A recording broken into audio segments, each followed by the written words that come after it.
who doesn't love weddings? I mean, think of all the planning and preparation, from the reception to the food to the cake, and of course, the dress.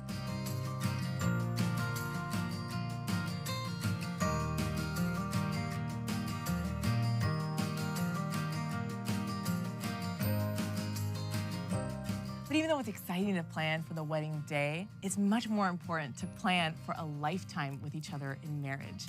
You guys just read those crazy vows, and nobody actually would say those things, right? But isn't it possible that some people go into marriage maybe not knowing the commitment that they're entering into? We've been learning about sacraments and the amazing graces that flow from them. So today, we're going to talk about what it really means when we say, I do.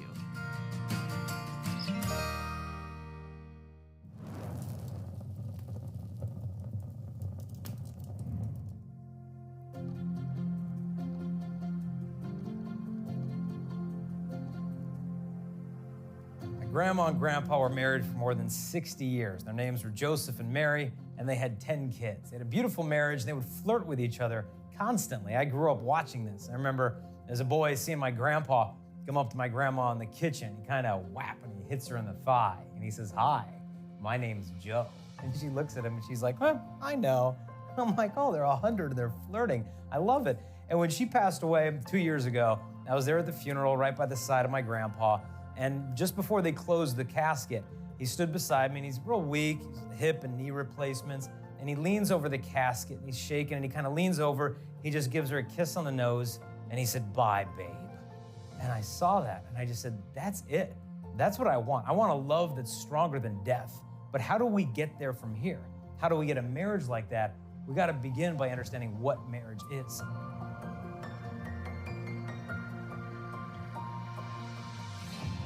According to the church, the marriage is a total gift of yourself. Look at the wedding vows.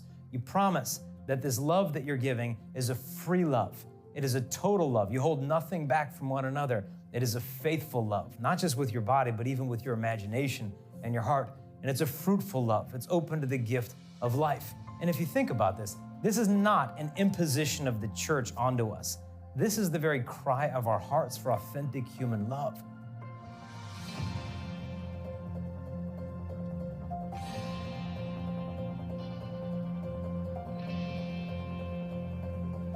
And so if that's the essence of marriage, what's the purpose of marriage?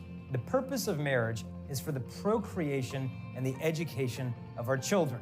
That's where we get the word matrimony from, the duty of the mother. So part of the purpose of marriage is for the raising of children.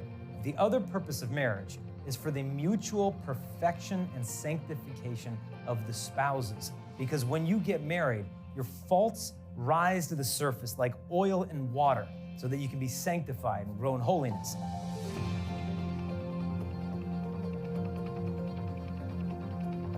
Now, if you think that the purpose of marriage is your personal happiness, well, I hope your marriage is happy, but honestly, that's not the purpose. Because if you think that that's the purpose, and it starts getting rough and tough and difficult, and all your faults come to the surface, well, that's when a lot of people bail out. But this is not God's plan for authentic human love. It's gonna require us to die to ourselves.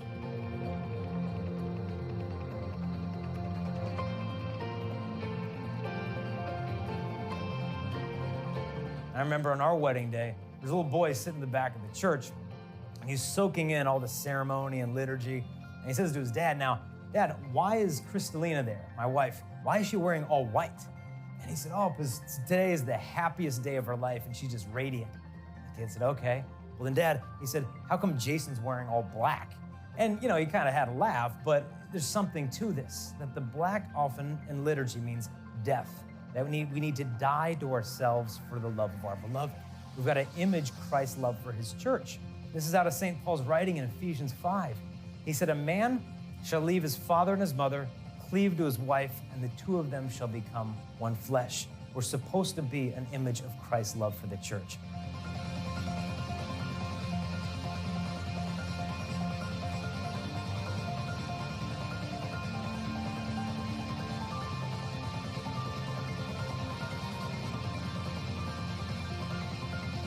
Now you might think, well, that's great, Jason, but I'm sorry, that is not the image I see of marriage at home.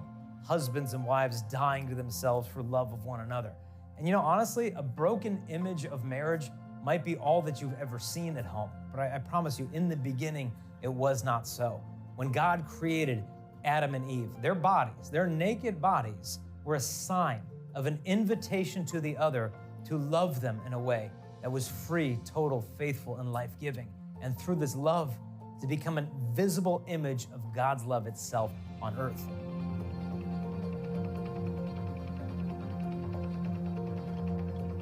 And this is not imposing religion on sex and marriage. This is God's original plan. We're made in the image and likeness of a God who is love. So if you've ever wondered why you just long for love, it's because you're made in the image and likeness of God, and God is love, and nothing less will satisfy you. Lust will never satisfy you. All the pleasures of the world, nothing will satisfy you as much as authentic human sacrificial love.